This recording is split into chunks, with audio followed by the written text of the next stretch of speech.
Hey artists, if you're anything like me, you probably have a huge pile of half-finished artwork just cluttering up your studio. Well, today, I'm gonna take one of those pieces and finish it. I started this sexy space girl in 2016, according to the signature down here in the corner, and I think it's time that she gotta glow up, if you will, to use the common vernacular no cap. Let's go.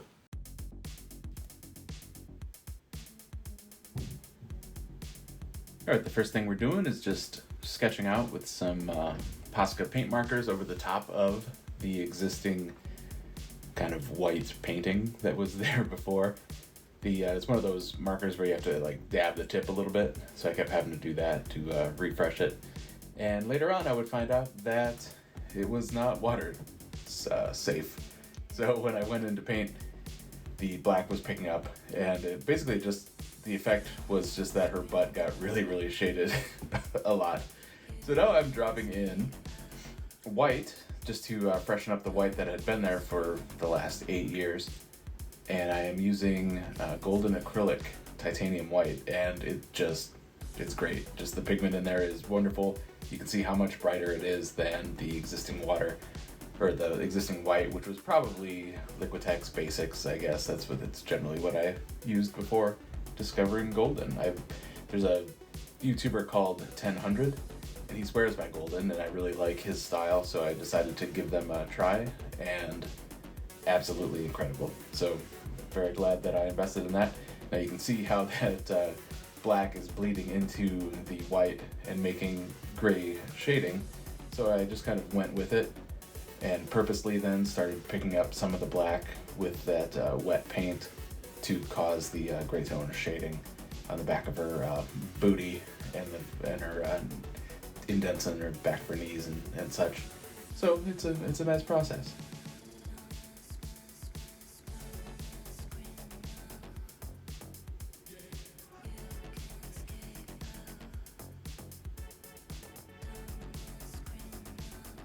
This was a fun piece that I just did on a whim. I started it in 2016, I believe. Is that what I said? Just for kicks, I hand cut that kind of stamper in the back out of a piece of rubber, and then just with linocut tools, and used the stamp pad and stamped it all over that just to make that little UFO design in the back. Had those weird little OG shapes and the vapors coming up in between them. And I've been meaning to do a sexy space girl. I'm usually pretty terrible at female anatomy or anatomy in general, but I thought I'd give it a try, and I think I did okay. I poured over it. I just labored doing hours of research looking at sexy space girls online until I found the right one. So looking at it, I thought, well, it needs a little bit more on the sides, so I decided to put in some tentacles. Painted them in white there, and then traced them with the paint markers like I had been, and I wanted to make them purple. So I'd like to layer right on the canvas, so I put down blue first, and then figured I'd put in red over the top. It makes a more vibrant color than just using it out of the tube, and it's more fun for me than mixing it on the palette. Sometimes I mix on the palette, but I generally try just to mix right on the canvas in thin layers in what's called glazing. And the croc is going to be green, so I put her skin down as blue and to do yellow over the top of that, because as we all know, anyone that uses Ziploc bags, yellow and blue makes green. Now I've got this other kind of teal color, or not really teal, whatever that is, it's kind of the same color as my car, just for the accents on her space uniform, while I let the blue dry for the undertone, because if you're going to layer on top, or if you're going to glaze, you have to let the lower layer dry first, otherwise you're just going to be mixing, which you can mix right on the canvas with wet paints, and you're going to get a more painterly style, actually pretty much like what was happening with that black and white when I was doing the rest of her outfit. That was wet on wet, but I want these layers to dry, so I'm doing all this other filler work first. So I let that dry for a while, and then I come in. This came in, I think it was the next day, and I start painting yellow over the top of my blue tentacles, which makes green. But Jason, you wanted purple tentacles, not green. I wasn't even thinking about it. I realized it after I'd already painted the half of one of the tentacles. I thought, gosh, all right, well, I might as well just finish both. That way they both have the same undertones.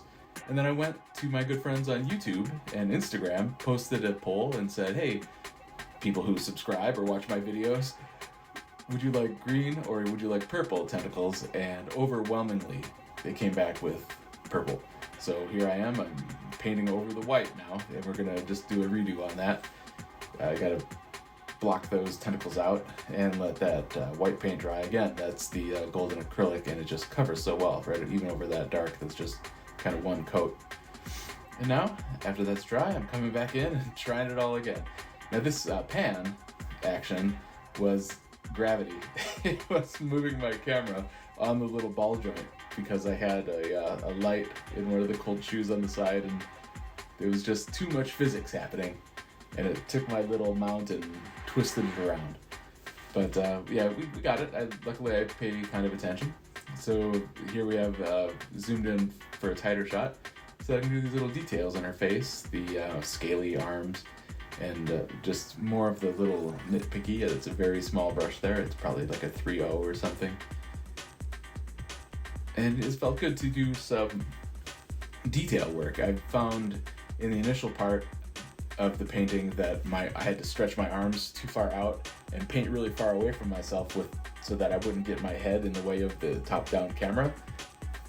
So I decided to try a different camera angle for this so that I could get those small details in her body and in her face without blocking the camera. So that's why the angle's a little bit different. Now I got some red on top of that blue, and as promised, it's purple with a little magenta underbelly there. And we'll just keep doing some layers on that. You know, come back in with some white, lighten it up a little bit, and then I'll hit it again over with some blue, but it still has that purple feel, but it's a more vibrant purple than if I would have just mixed it right on the palette instead of on the canvas.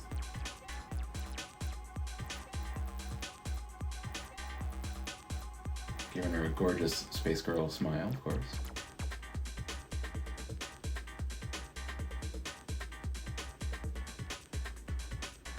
Now this is an unfortunate angle. I thought it would be cool, just kind of on a tripod off to my left, as opposed to from the top down. With this larger canvas, I was having trouble getting the entire shot in. So I thought this would be an interesting angle. And it's not bad, it breaks it up a little bit, but obviously only a very small portion of the canvas is in focus. But that's all right. You know what I'm doing. It's just more of the same. Just modeling out that bodacious booty and then fighting every time I hit that black line up in the crack of her buttocks, dragging some of that gray out, and I have to keep going over it and over it and over it. Some might think I'm obsessed, but really it was just because the black kept blending out into gray.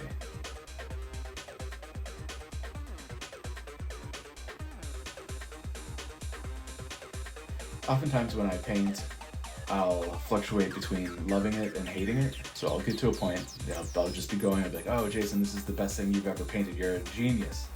And then I'll paint until I hate it, and I'll just look at it and go, oh, what did you do?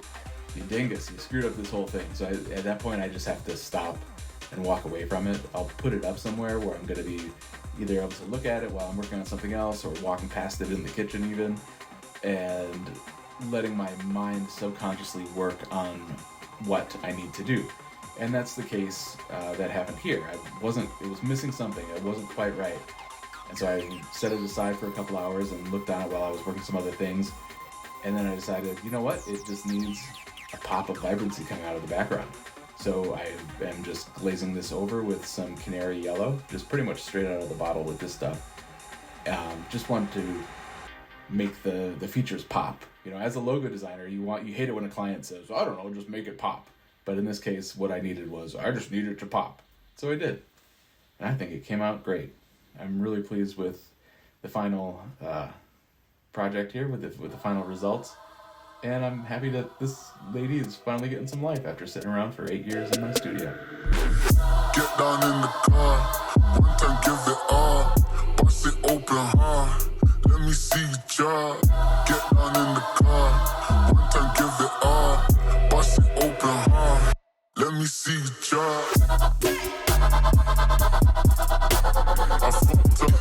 so gay we hustle, but then. Oh my God.